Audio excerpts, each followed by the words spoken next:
तो आम कैलासगिरी पहुंचला बेलू भारी जोरे खरा होता और सेठी एते सुंदर शिव पार्वती मूर्ति देखि मन खुश हो गला। भाभी एते खरारे केमती करू बुलाबुली हेले हेला न करी फोटो भिडियो कराला ताको स्मृति करी रखिबु बोली। किछि वर्ष तले फैमिली सहित बुलिबाको आसीथिली हेले एबे आसी देखे तो केते कोन चेंज नुआ नुआ लागुची खाली। ऊपर पूरा सी व्यूटा तो देखा गला और घर गुड़ाक सबुआडे पारा गुह पड़ला परी देखा जाउथला माने खाली व्हाइट व्हाइट मो।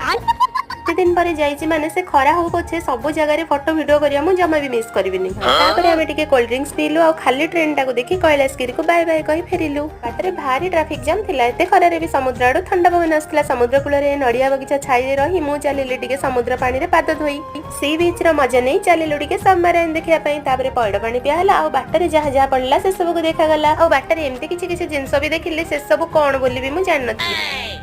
तापर जाय टिके फालुदा खाइलु पुनी बिरयानी खाइबा को चलिलु। खाइसारी रूम को जाई फ्रेश होई बाहरी गलु स्टेशन को ट्रेन ने बस रिटर्न कलु घर को। रहिली जय जगन्नाथ। सब्सक्राइब निश्चिंत करिवे।